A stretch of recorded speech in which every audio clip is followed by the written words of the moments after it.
Huskers back to work here on Wednesday. Hi, Sean Callahan for HuskerOnline.com as we talked with the offensive coaching staffs. And no surprise, a lot of talk about how good this Michigan State defense has been all season. Their defense is playing at a high level. It's probably the best defense we played since Michigan.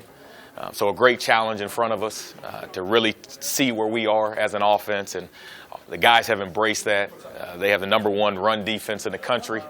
And so that's going to be a challenge. And our offensive line, they're taking that challenge. They're excited, and can't wait to go out there Saturday and see what happens. The thing about what they do a good job is they know who they are, where their deficiencies are, and it's hard to get them twice in a row on a deal. So if you hit them on one play, they have, even within that series, they have the ability to adjust. It's not like they wait to the sideline. So they know where their deficiencies are. Their guys are really keened in on what their responsibilities are. Their technique and fundamentals and gaps and where they fit are really, really good. They're a really well-coached defense, I tell you. They're really, really good.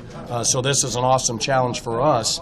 We've got some stuff, just like they'll have some stuff for us. So, they've been they do a good job of physicality. They've been kind of the bully in the league a little bit defensively. So, when you meet a bully, you got one of two choices. You either go, you got to meet them, or they get you. So hopefully our guys are ready to go out there and have a great fight. Yeah, their coach on defense does a nice job. They're really, really, really good against the run, as you know. So obviously that puts a little stress on you in terms of the pass game. We just got to operate, make sure our feet are good and our eyeballs are good, and away we go. Also, some key injuries to keep your eyes on this week. Troy Walters updated us on what he knew about wide receiver J.D. Spielman. He's been limited. So, he's day-to-day. We'll see what he can do. The good thing about J.D. is he knows the offense in and out, so he doesn't need a whole lot of practice time to stay sharp. And so we'll make sure that he's healthy, and we'll just see. Another guy to watch this week is running back Maurice Washington, who left last week's game against Illinois with what appeared to be a knee injury. Mo obviously has been a little dinged up, but he's had a good week of practice. So we want to keep our 1-2 punch. Now, if something happens in the game and we need to adjust, then, we'll be smart in that. But, we're only promised 2 more games. So, Divine's got senior day on Saturday, and, so he'll be ready to go. If he has to go the distance, he will. Hopefully we can keep our 1-2 punch going. But Mo's had a good 3 days. I guess today's Wednesday, right? Good 3 days up to this point. For Nebraska's offense to have success on Saturday, no surprise, they're going to need a big day out of their offensive line. Guys have a lot of confidence. We're playing at a high level, but it really starts up front. It starts with the offensive line, protecting Adrian. It starts with the run game, being able to mix in run and pass. We've been successful in the pass game because we've been able to run the football effectively. So now teams have to put an extra guy in the box. They have to play man on the outside, and it gives our receivers opportunity to make plays. So they go hand in hand. We know if it comes down to a throwing game, we're confident in Adrian and the receivers and offensive line to protect them. But we'll just, as we go, we'll just kind of see what type of game it is and go from there. Saturday will also be senior day here in Lincoln, and Walters gave his thoughts on just what Stanley Morgan has meant to this team over his 1 year working with him. He's meant everything. He's kind of the standard of how we do things around here. He's been excellent. He's been awesome. Loves football. Every time he steps on the field, he's passionate. He plays to the whistle. He sets the standard, and we want all the younger guys in that receiver room to watch him and to be like him, because if you're like him, you're going to be successful. He's done a great job this year, not only on the field but also off the field, being the leader, setting the standard, setting the environment, the expectations. Even when things were a little rocky and we weren't playing as well, he never jumped ship. He always had a positive attitude, and I'm glad to see that his hard work and perseverance is paying off. And last week it was the coldest kickoff temperature in Lincoln in 25 years. It appears Saturday could be a snow game and also a very cold day, but it really hasn't affected a guy like quarterback Adrian Martinez.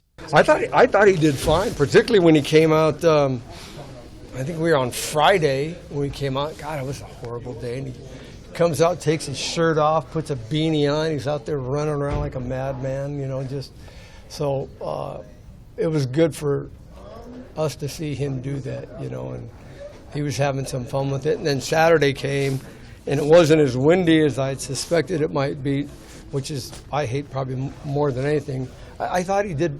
I thought he didn't say anything to me about it in terms of coming to the sideline and saying X, Y, Z about the cold. That it was never brought up once.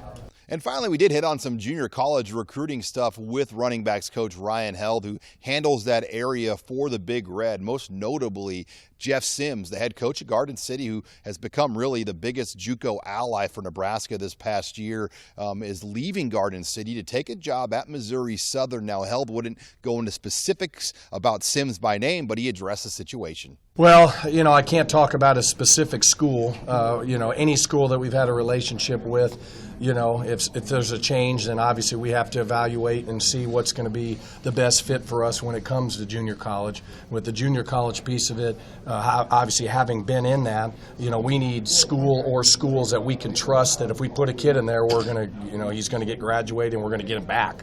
So it's kind of scratch your back, we scratch your back, they scratch ours type deal. Helping them out, they help us out. So, there's not, in today's world, you're not placing 10 guys like maybe back in the day. It's here's one or two, and then here's a list of names of guys that, hey, you might want to look at that might not have the grades that might be able to help your football team. So, but that, having a junior college relationship with a school or schools is very important because you want to be able to farm guys out. And, as you build your roster, it's never just high school kids. You got the graduate transfer thing, JUCO transfers, maybe a regular transfer that sits out. So it's really an NFL model in the sense of free agency, drafting, and all that is how I look at it. Safety Antonio Reed also is coming off a shoulder injury, and he said he expects to be able to play and be ready to go for Senior Day. With the Huskers here in Lincoln, I'm Sean Callahan of HuskerOnline.com.